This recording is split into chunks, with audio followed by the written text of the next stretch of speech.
another video. So it looked like someone has told Caitlin Clark she has a huge target on her back. Did you see what Sabrina Ionescu just said about Caitlin Clark? She dropped a bombshell. Clark has a huge target on her back going into next season. What if a veteran's warning is really a call to arms for a new era in the WNBA? Think about it for a second. Why would a WNBA star like Ionescu say something like this about a rookie? And why now? You might be wondering if there's more to this story than meets the eye. Well, get ready because we're about to uncover the explosive details that have the basketball world buzzing. Let's rewind for a second and talk about what Clark went through last season. You might think women's basketball is easy, but for Clark, it was a whole different story. It felt like she was stepping onto a battlefield where every hit wasn't just physical. It was a test of her will. Can you believe that Clark took some of the most brutal punishment we've seen in the game?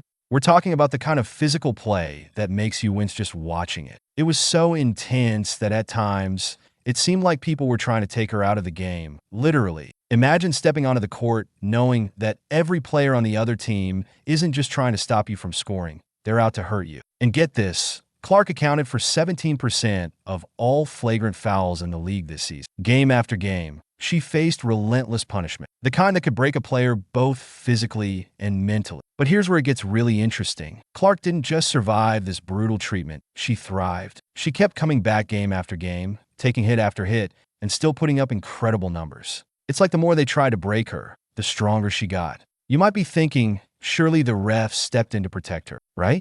Well, there were times when it seemed like the officials were turning a blind eye to the excessive physical play against Clark. It was like she was up against a whole system designed to stop her. But here's the thing, they couldn't do it. No matter how hard they hit her, no matter how many cheap shots they took, Clark kept getting back up. She kept sinking those long-range threes. She kept making those incredible passes. She kept leading her team to victory. You know what that tells us? It tells us that Clark isn't just talented, she's resilient.